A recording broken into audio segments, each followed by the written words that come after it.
Assalamu alaikum and good evening. This is Witness and I'm your host, Quatrina Hossain. The Federal Cabinet has finally agreed on granting MFN status, or that is Most Favoured Nation status, for India. Or has it? Because today's newspaper headlines seem to indicate that Pakistan has finally decided to respond to what India did in 1996. Pakistan was granted MFN status by India in 1996, and it seemed that the Pakistan government was going to follow suit. But today that has changed again, with the Federal Information Minister Firdausa Ashgawan saying that it is not quite as simple as that. And she said that it was a unanimous decision to grant MFN status, but the step has been taken in view of national interest. But, and here's a big but, she went on to say that this is not completely finalized. In fact, she retracted after the Commerce Ministry said that it isn't quite all cut and dried yet. So we don't actually know what the status is. Secretary Commerce Zafar Mahmood, who briefed the Cabinet on the trade talks, says that MFN status for India had been granted, avoided saying that it had been granted, but said it was a vital part of the trade normalization process, and that this will be finalized when he meets with his counterpart in November. Of course, the SAARC summit is coming up in the Maldives in mid-November as well, and presumably that is going to lead to some kind of formalization if it is going to happen. I'm not too clear what the misunderstandings or miscommunication is between the government, the Cabinet, the Commerce Ministry, the Information Ministry and the Cabinet. Hopefully that will resolve itself, but confusion continues to prevail. Let's take a look at the fact that trade between the two countries was 1.4 billion in the year 2009-2010. Of these, Indian exports to Pakistan were around 1.2 billion, while Pakistani exports to India were 268 million. So that is clearly not a balanced trade process going on over here. Is granting MFN status to India a good idea? Will it benefit Pakistan? And most importantly, will it change anything else in the blow hot, blow cold relationship between the two countries? That's what we're going to talk about today. Allow me to introduce my first guest in the studio, who is Rahman. She's a member of the National Assembly representing the Pakistan People's Party and the head of the Jinnah Institute, which is a think tank. My second guest today is Air Vice Marshal retired Shahzad Chaudhry, who is a defense analyst as well as a former ambassador. And I will be joined on the phone by different people whom we'll try and get their reactions to this proposal. And I will use the word proposal right now because it still seems to be a little up in the air. Mr. Rahman, first of all, can you shed any light on what seems to be a little bit of confusion about what exactly the Federal Cabinet has decided? So I think that they need to say, and I think they've finally said, that they have agreed to do it in principle. That's usually what goes on in cabinet briefings, and I remember coming out and saying that we have agreed to X, Y, Z in principle, and now the secretaries will go ahead and sign the, dot the T, the I's and sign the T's. So I think that's where we're going. The Commerce Secretary is saying that it's part of the trade liberalization process, which is, I think, speeding ahead. They have meetings this month. Then there's, as you said, there's SAARC coming up, and there's a SAFTA meeting coming up next month. So through these three meetings, I would think they would sort this through. But as I said, I think they've agreed in principle. Their briefing got a yes from the cabinet. The Prime Minister is very clear that they want to go ahead. I think what it's waiting for, or was contingent on, the whole debate is about non-tariff barriers really from India. Absolutely.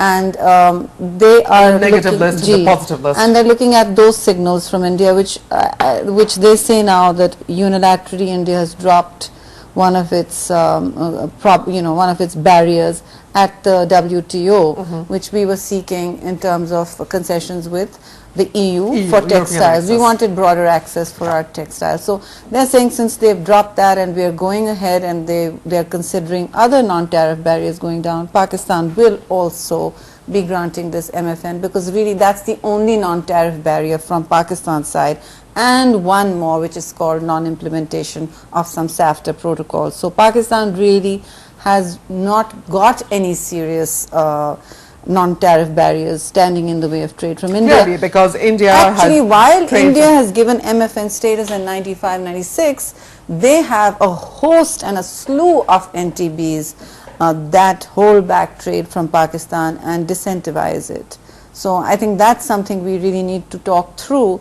and so do the trade secretaries and the commerce secretaries as they meet very soon. Okay. APM Chaudhary, what I feel is that India has the upper hand in this in sheer figures, because obviously they export a lot more to Pakistan than we export to them, and that is a larger market. So it should be really good for us if we will be able to get access to Indian markets in a bigger way. But if by granting MFN status to India, is this a political move?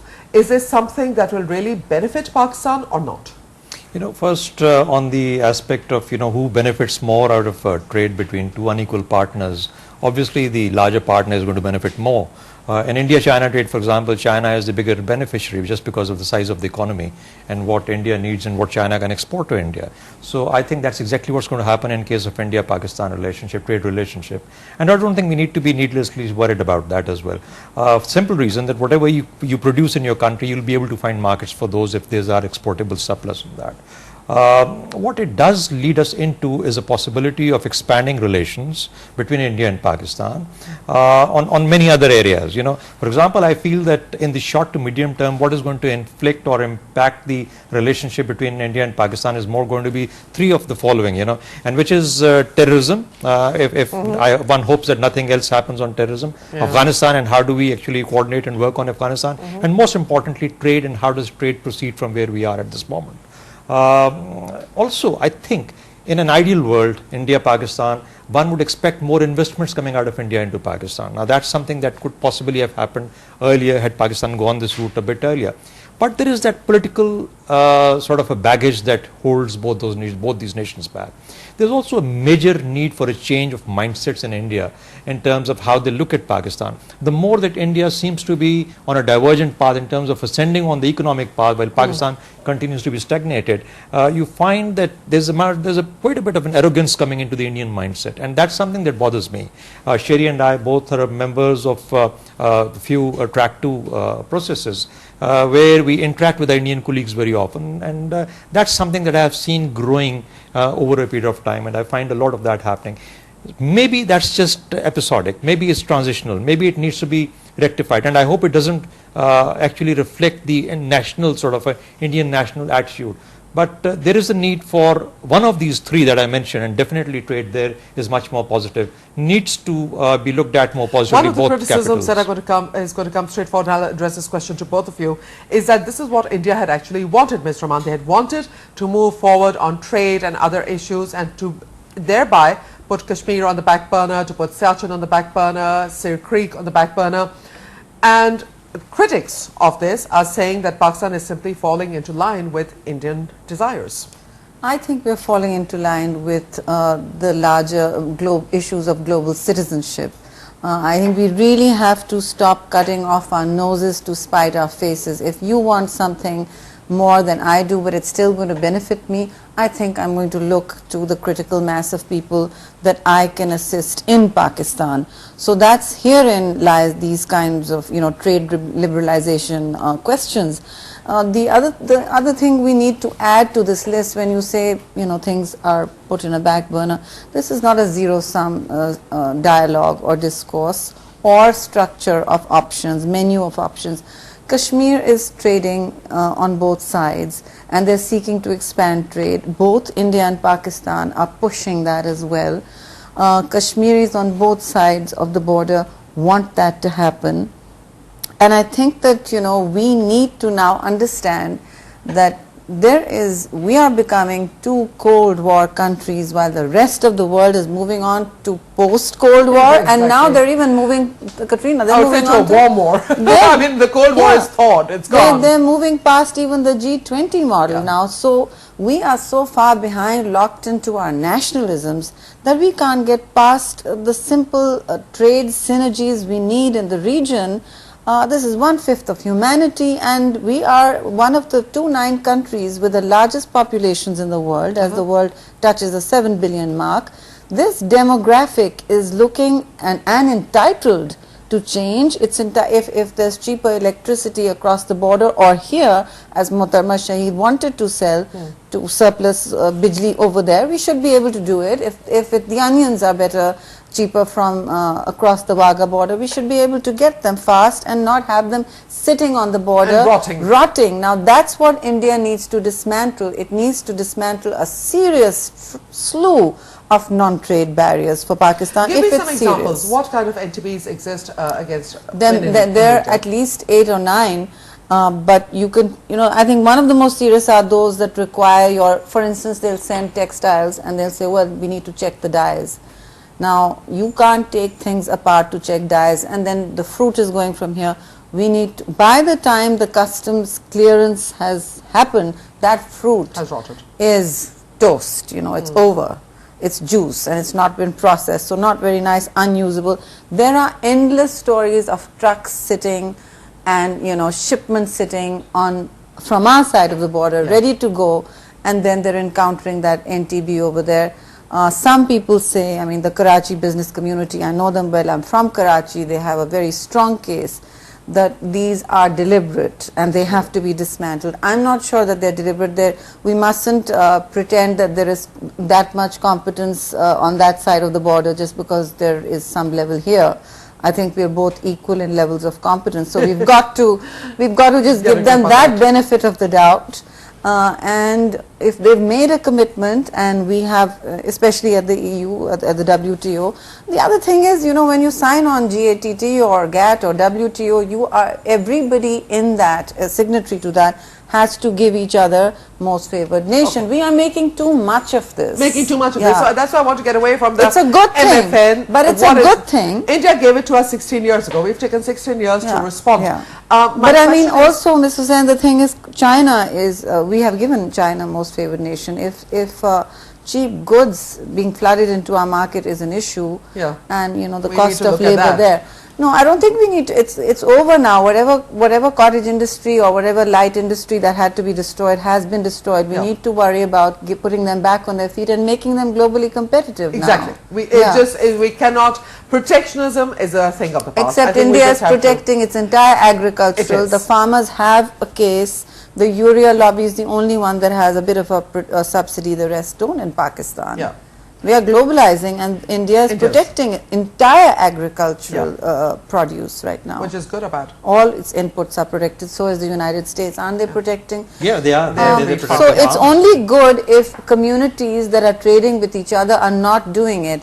It's, trade can only be liberalized if everybody drops their protectionisms. You can't have one country protecting. No, I think so we can talk sectorally, you see, intersectorally. Now, one of the things that has come up, and I'm told that in the cabinet meeting, according to the newspaper reports, one of the issues that was raised was by the Defence Ministry, and there are security concerns that have been raised by the Defence Ministry.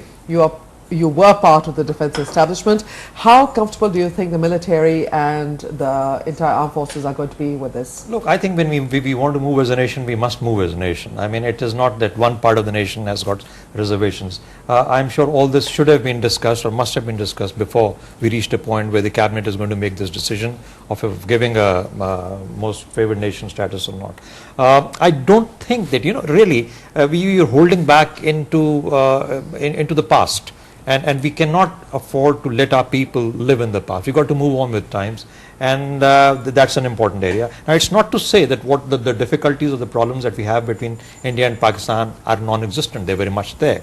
But what needs to be done is to find a parallel paradigm of some success somewhere.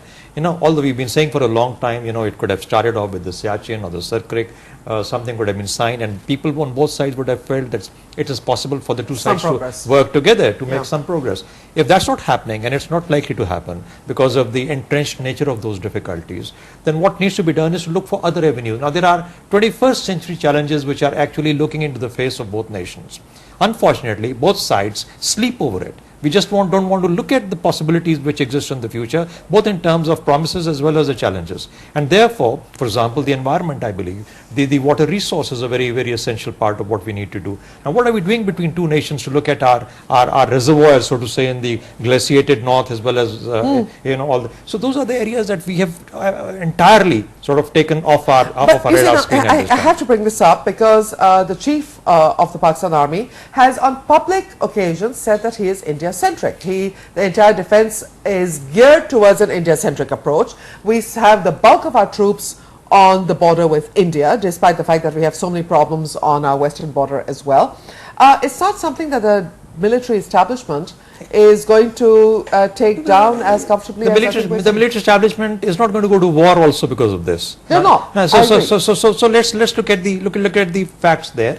Is India not Pakistan centric in terms of its structure, in terms of its orientation, in terms of its deployment, in terms of its how it looks at the threat, for example? So I don't think that India is less of Pakistan centric. They're both centric to each other and mutually centric to each other. So I don't think that decides what nations do. Nations have stood along with this sort of approach for about 60-odd years, 64 years now, and it's time to break through. And that is what I think the military feels also quite clearly, that it needs to be, we need to move on. We need to look at, and that is why Musharraf came up with that 4-point, back channel approach about looking at Kashmir in a different light. Some of those things need to be taken, sort of brought back into the fold now, and seen how can we move forward on both Pakistan and India. Like I said, trade is a good beginning, but like Sherry mentioned, the para-tariff barriers, the non-trade barriers or non-tariff barriers, those kind of barriers need to be taken out of the equation, and we are not the only ones suffering from it. There is an Indian mindset to it. Malaysians have suffered badly. The Sri Lankans have suffered even worse because of these non-tariff barriers. So there are these all kind of difficulties that Indians create. Their states have their own laws, and the center would have its own laws, and that creates, tariff after tariff or a barrier after barrier. And those are the difficulties that people will feel. But India has also opened up, progressively over the last few years, and that is why they seem to be doing so much better in terms of their economic progress. Right. But between India and Pakistan, obviously, there's a lot more that needs to be done. It's just, MFN is just a beginning. It's just a beginning. What should have been done 16 years back? And even having done that 16 years back, I don't think much has happened. Things are going to go away exactly the same way. The lists will come out in due course of time. They get accepted on both sides, and perhaps that is what will move on gradually into some sort of a direction. All right. We're going to take a short break over here. When we return, we are also going to try and find out what opposition parties are going to be saying about this. Are they going to oppose it simply for the sake of opposition because they don't like the current government, or do they really have valid reasons to be concerned? This and more after a short break, so please stay with us. And welcome back to Witness. We are, of course, talking about the somewhat confusion that prevails over the granting of the MFN status, but that simply seems to be a minor hitch, or maybe the government just getting all its ducks in a row. But we do now want to talk about what it's going to mean about Pakistan's relations with India and vice versa, particularly when it comes to Kashmir. And joining me now on the telephone from Srinagar is Mirwaiz Umar Farooq, the chairman of the All Parties Hurriyat Conference. Mr. Farooq, welcome to the program. Thank you so much for joining us today. What has been the reaction of the All Parties Hurriyat Conference to Pakistan's decision to grant MFN status to India? Well, obviously, it's a huge step, primarily given the fact that it signifies a big change as far as Indo-Pak relations are concerned, in terms of the fact that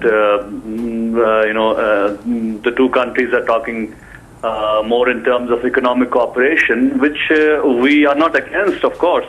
We want India and Pakistan to come closer, and that's how we believe that Kashmir problem can be addressed. But we hope it's not only on that track. I mean, the shift should not be completely towards economics, forgetting the main issue, the main political issue which India and Pakistan have. And the Hurriyat Conference understands the compulsions and dynamics of the change scenario in which India and Pakistan are talking. And also, to some extent, we do understand the fact that there is also this realization that that Pakistan wants to engage with India, primarily in terms of moving forward on Kashmir. But there is a lot of skepticism in Kashmir about, as far as India-Pakistan discourse on Kashmir is concerned. There is a growing feeling What kind of skepticism? I mean, there's a growing feeling that as far as the Indo-Pak dialogue is concerned, it seems that it is being sort of pushed in a direction which is not entirely in favor of the Kashmiri people, in a sense that whether it's America or other powers interested in peace, of course, which we support in terms of Afghanistan, in terms of APHC policy, but there seems to be a shift that indicates that let us deal with the smaller issues first and leave the bigger issues to be settled later. And this has been, Mr. Farooq, something that we, you and I have met at several UN summits and other India-Pak occasions. This has always been something that New Delhi has wanted. They've said, let's talk about these other issues first. Kashmir is a thorny issue. We'll get to that later. Do you in any way feel that the position of the Kashmiri resistance has been in any way diluted by Pakistan's decision? See, I think that, I wouldn't say it's diluted, but I think there's another side to the issue, which is that I think we're at a stage where we feel that the Kashmiri resistance movement is primarily a Kashmiri resistance movement. I mean, it belongs to the people of Kashmir. The last 3 years, 2008, 2009, 2010, have been the years where people of Kashmir have shown that it's not a sponsored movement. It's not a movement which is at the behest of any country or any organization, as India would always try to project it. But I would believe that definitely, I mean, Pakistan is a party to the conflict. Pakistan has always maintained that Kashmiri people should be given the right of determination, and that they have been the champions of that cause. And over the years, we have seen that Pakistan, although has been under a lot of tremendous international pressure in terms of even economic cooperation with India, but they have always maintained that Kashmir is the core issue and the focus is there on Kashmir. We do understand, I mean, considering the fact that Pakistan is in a difficult situation today in terms of dealing with India, but I believe that there is no indication from the Indian side that they are willing to move on Kashmir. I mean, we all know that India is the status quo side. They want the status quo to be maintained. And we hope that this MFN status would not be a push in that direction. Where they say that it's a very complex issue and we have to give priority to trade. We have to see APHC policy. I mean, the fact that India and Afghanistan coming closer with the American help is also a cause of concern, that America is probably pushing the agenda in some other direction, which is not primarily to the interest of the Kashmiri people or the Pakistani people. Okay, Mr. Farooq, if you could stay with me, I think this is something that you've raised some valid points, and I would like both Rahman and AVM Chaudhry to respond to some of these. I think Mr. Umar Farooq is raising an important point, and one of the things where he's gently saying, very gently, as he is a very elegant and gentle person himself, I think, saying don't leave Kashmir out of this. Of course, and Mirwaiz his leadership is a very adult kind, and it's a grown-up's voice that we're hearing from Kashmir right now, which is very important. I think he is giving voice to the sentiment that they should not be left alone. And I think that's valid. Or forgotten. Oh, there are many forgotten crises in Pakistan also, so don't get me started on the Sindh flood right now. Let's not go there right now. I'm just saying that Kashmir has been one of those entrenched issues that have vexed India and Pakistan, but more importantly, it's been ignored in terms of human suffering, fundamental rights, and other citizenship issues that the Kashmiris are, I think, agitating on their own very effectively and very proactively. So I don't think that Pakistan is reducing any support for... We're not reducing our diplomatic support, our moral support. But one of the points that he raised, Mr. Farooq raised, and I really think that's important, is that India would like to maintain the status quo. And I Of think that is course, important. India And has always been the status quo power. could India perceive this as edging towards that direction, which is a point that Mr. Farooq raised? Look, I think India is going to use its own lens to pursue its own security agenda, which is it's a status quo power. It wants everything to remain as it is. It wants the valley to remain under the grip of the center. And to be very fair to the Kashmiris, they have endured ups and downs between India and Pakistan with great patience now and with great grace. They really need to be players at the table whenever India and Pakistan talk about Kashmir. And I think that's number one. That's one of their most important claims.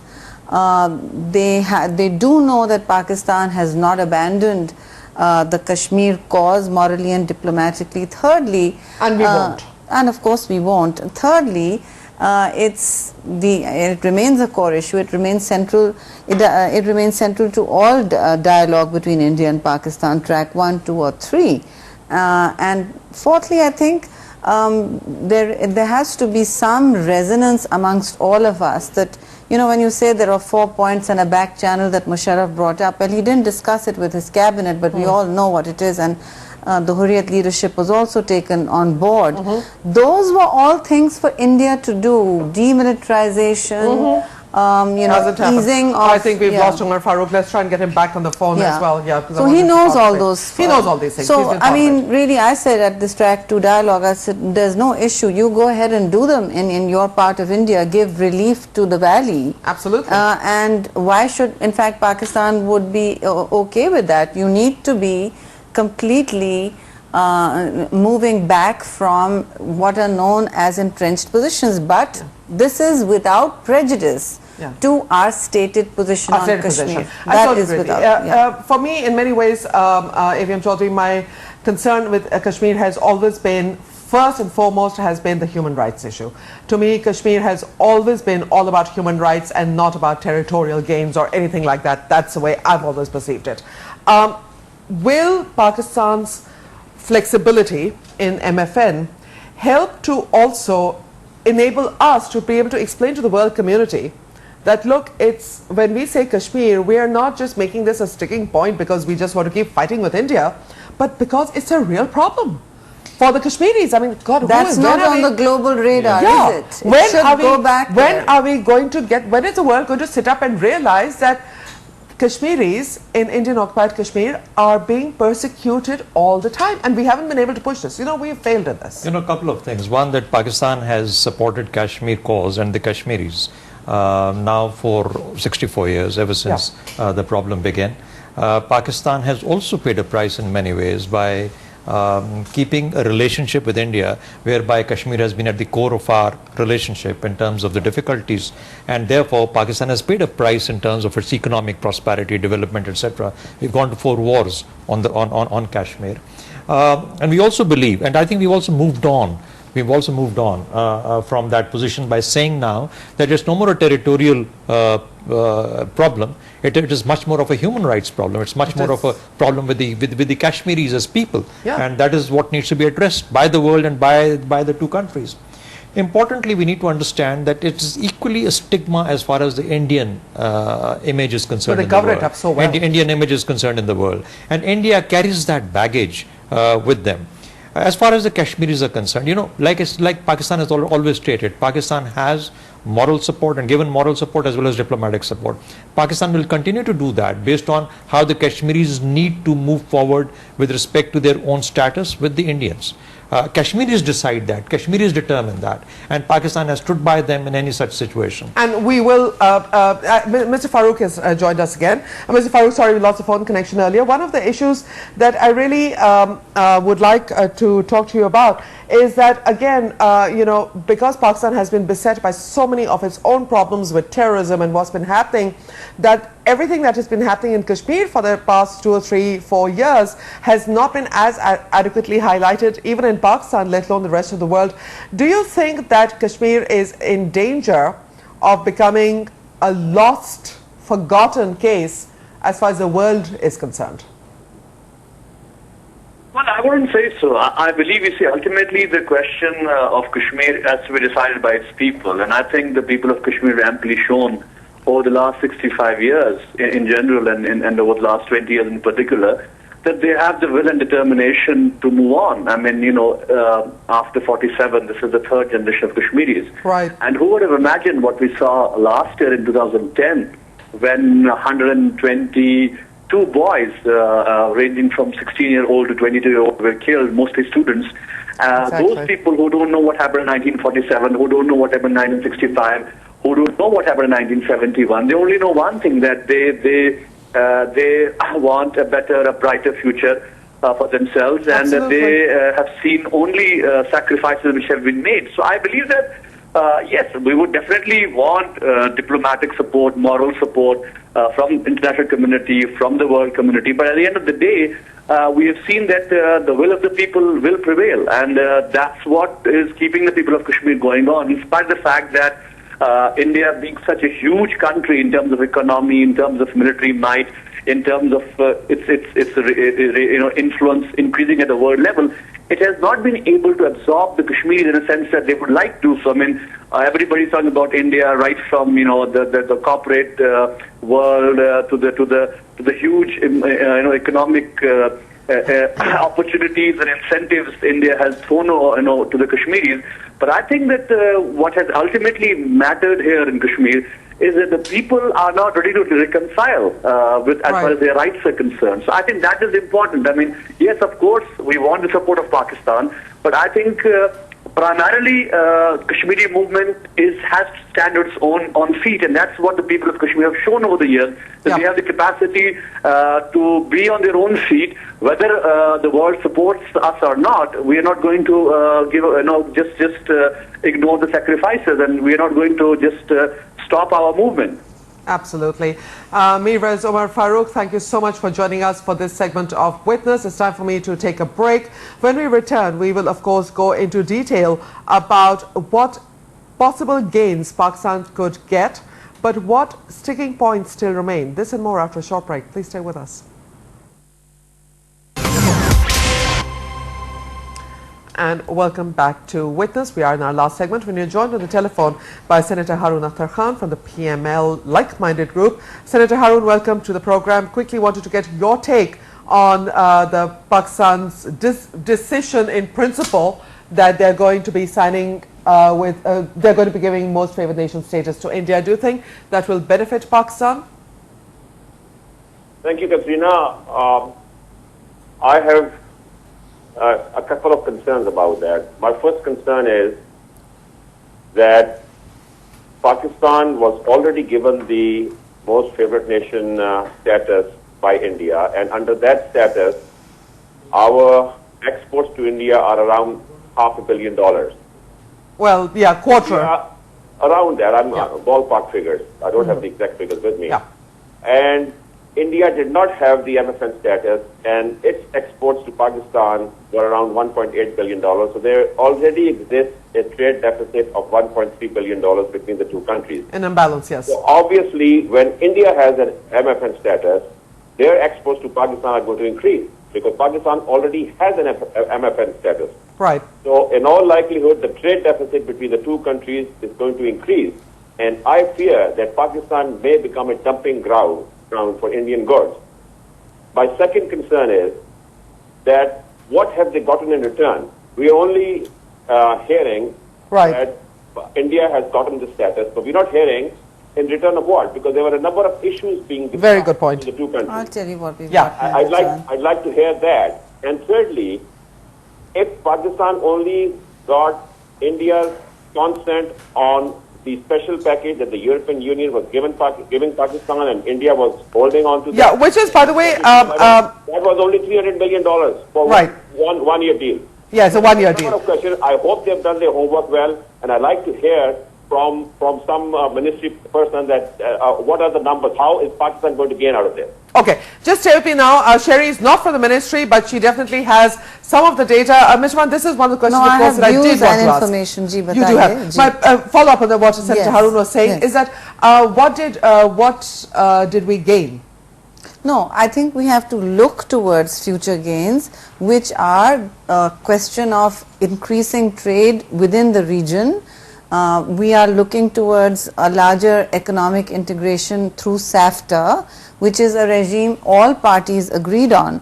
Agreed, but a what long about the time trade ago. deficit that No, Senator no, Haroon look, has been talking about? I'm not sure those figures are exactly what are they're made out to be, but if you want to look at figures, then the last study done on trade liberalization with India, and I've just talked to you about China and his fears about dumping, then they need to be addressed at that level, because Chinese goods are still cheaper than Indian goods, right, and as they enter your market. So that's happened already. Number one. Number two, there are specific industries that and lobbies that would need to be on board, such as the farmers and the pharmaceuticals, which are actually talking about being on board.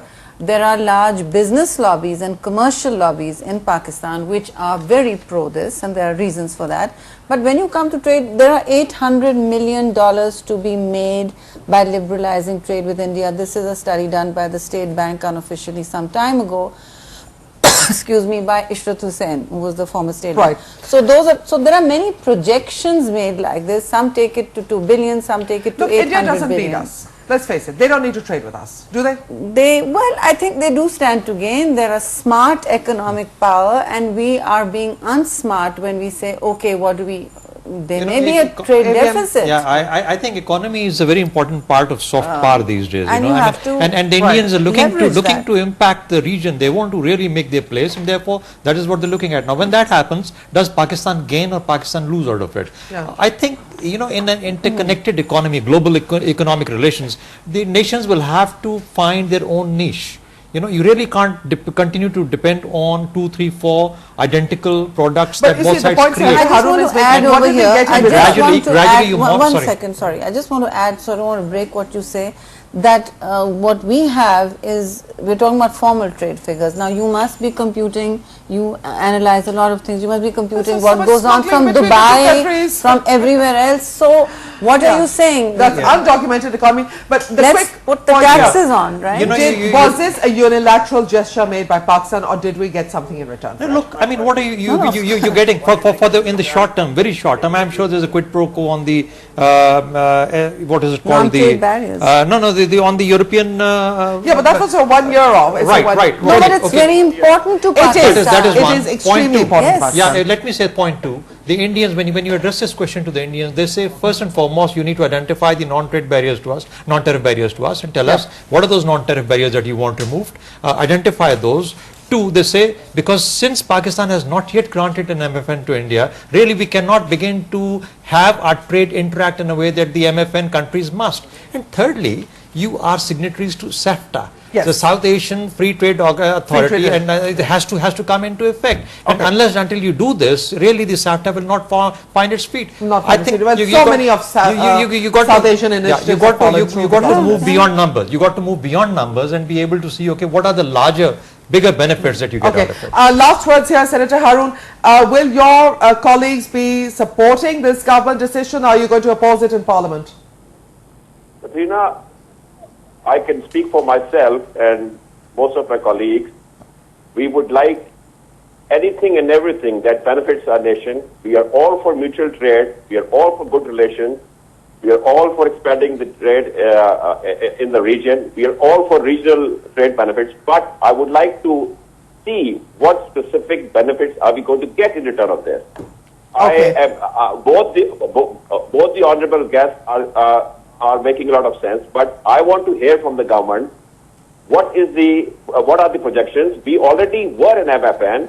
Right. India has got an MFN. Yeah, we encourage that, but in this particular thing, this was part of a bigger debate between India and Pakistan for the last 2 years. Yeah. What have we got in return? We have to. This is until something. we hear from the Ministry of Commerce, and until we are convinced we will not support that. But if we are convinced, we will certainly support it. Okay. Great. I'm going to have to leave it there, but I do have to, of course, point out that the government of Pakistan is not being very clear on this issue because of Mr. Rahman. I know you're not part of this particular no, but thing. I did tell you that they're saying that they took a decision in principle, and the secretaries will meet. They will discuss how they. This doesn't actually need to even show up. No, let me just say, it didn't even need to show up to cabinet. They made sure to take it. This can be done at the Commerce Ministry level. Right. So when the Commerce Secretaries and Trade Secretaries meet, they will decide. It's not as if we're going to walk off and say, okay, here India, enjoy everything. Yeah, have a good life. Say, what are you giving us back in terms of NTBs, and what have you done at the EU? They've already given you the concession at the EU. Then there's anti-dumping, you know, anti-dumping legislation and all that has to come in. Yeah. And you can protect Nothing is yourself. stopping them from doing that. Okay, I'm afraid I'm going to have to leave it there. I'd like to thank my guests, Sherry Rahman and Air Vice Marshal retired Shahzad Chaudhry, who joined me here in the studio. I was joined on the telephone by Senator Haroon Akhtar Khan and Mr. Mirwaiz Umar Farooq, who joined us on the telephone. And basically, when we look at the relationship between Pakistan and India, it is a complex relationship, many ways a thorny relationship, which is further eroded by different interests and different groups who use this relationship to try and get their own domestic agendas in place. And this is happening on both sides of the border. This is both in Pakistan and India. As and when needed, India becomes a convenient whipping boy for Pakistan, and when suits India, Pakistan becomes a great whipping boy for India. It's used by the media, it's used by everybody, it's used by politicians. At some point, we have to rise above that. We have to rise above that and decide what is in the interest of our country, what is the interest of our people, and then we have to make up our minds how we're going to take this forward. As Sherry Rahman pointed out, that it's going to be easy enough to work out the modalities. Senator Haroon Akhtar is right that we need to know what we're getting in return. We certainly don't want to give a free ride to anybody. We certainly don't want to give a free ride to somebody with whom we've had problems, but at the same time, it's perhaps time to start living in the 21st century. That's for us as well as for people across the border. Quatrina saying Khuda Hafiz from Islamabad.